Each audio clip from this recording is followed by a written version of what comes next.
Olá! Hoje a gente vai mergulhar num manuscrito incrível do século XVI, o Splendor Solis. A ideia aqui é explorar um pensamento bem radical.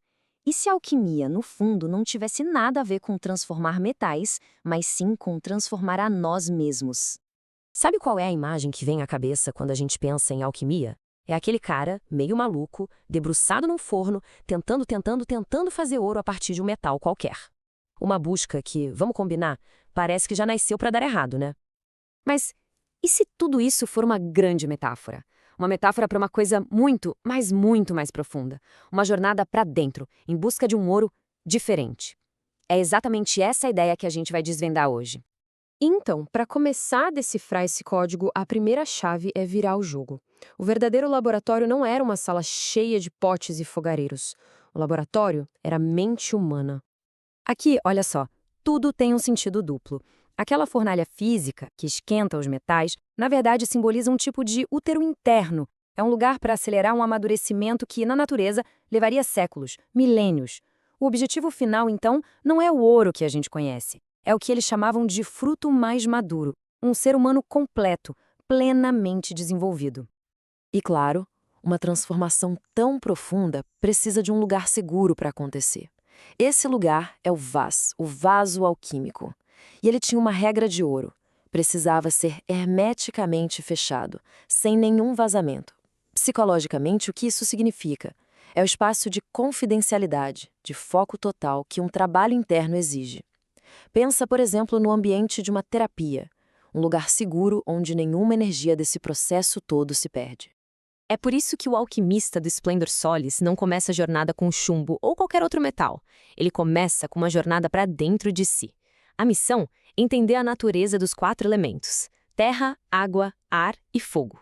E trazendo para a psicologia, isso é basicamente entender os tijolinhos que constroem a nossa consciência, as sensações, os sentimentos, os pensamentos e a intuição. Ok, mas como é que se começa uma jornada dessas?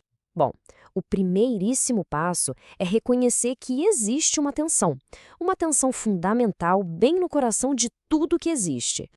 Os alquimistas enxergavam o mundo como um grande jogo de opostos.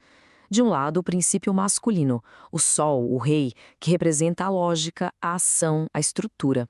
Do outro, o princípio feminino, a lua, a rainha, que é a intuição, a receptividade, o inconsciente. E a tal da grande obra da alquimia é justamente a união perfeita desses dois.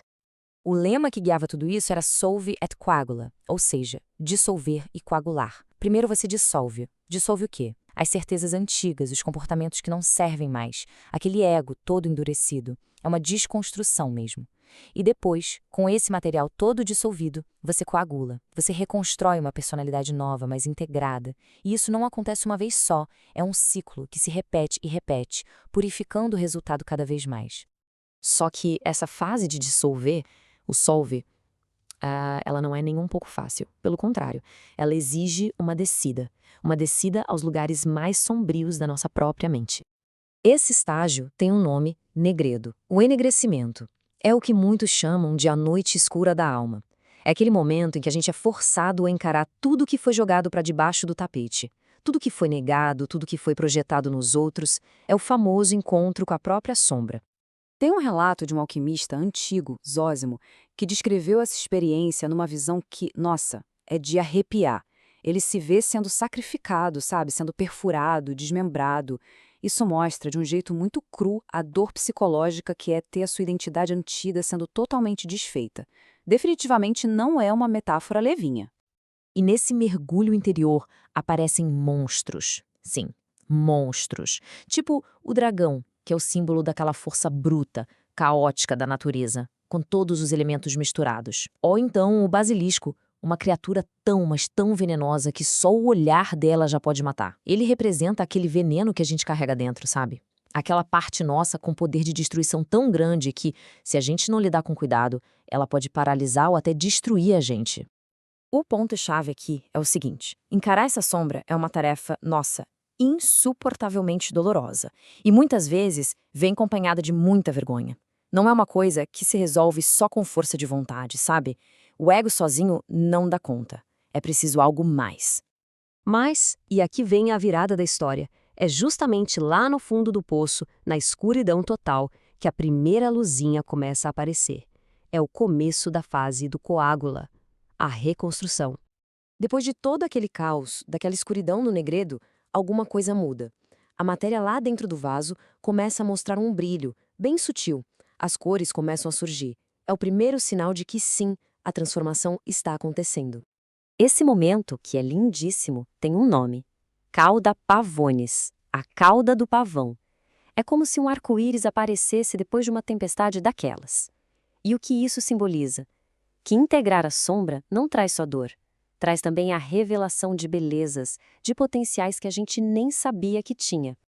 Dessa cauda do pavão surge o albedo, a brancura. Pensa num estado de pureza, de clareza total, quase como a luz da lua. Lindo, né? Mas não dá para viver só nesse plano ideal, abstrato. Por isso, é preciso o rubido, a vermelhidão.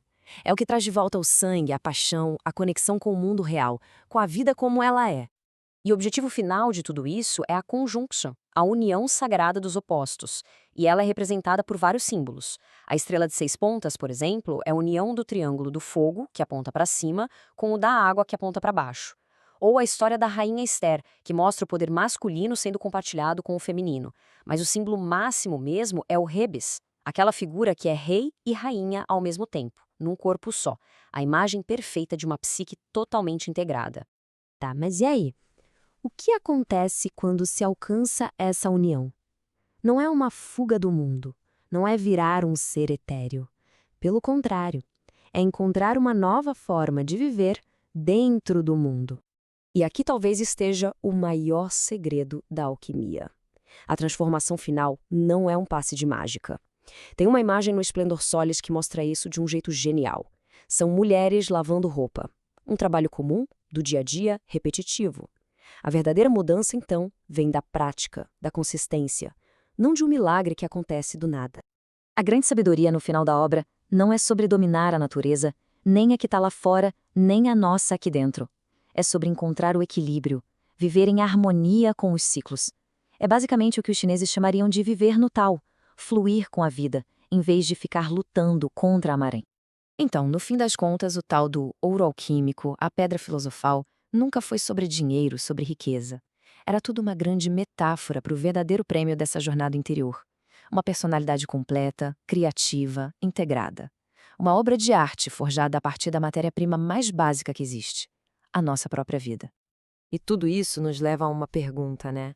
Se a alquimia é esse mapa para transformação, que chumbo na vida de cada um está aí, só esperando para que a gente comece a nossa própria grande obra?